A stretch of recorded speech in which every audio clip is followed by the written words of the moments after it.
दादा दादा थांब रे दादा दादा मित्रा मित्रा मित्रा तू मागे थोडं मागे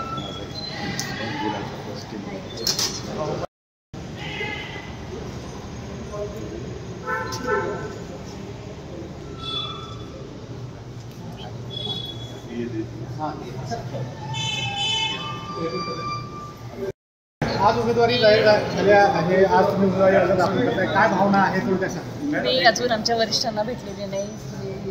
आदरणीय संजीव राठोड, आदरणीय मदन वैरेवार यांच्या भेटी घेतल्यानंतर सगळ्या मीडियाशी बोलेल, तसं माध्यमांशी बोलेल. माझी उमेदवारी अर्ज करताना यवतमाळकरांना, वाशिमकरांना काय वाटतं हे आपण प्लीज त्यांना विचारू. कसं वाटतंय आज तुम्ही इथे मंदिरात आल्या, देवीचं दर्शन घेतलं आहे, आशीर्वाद घेतले.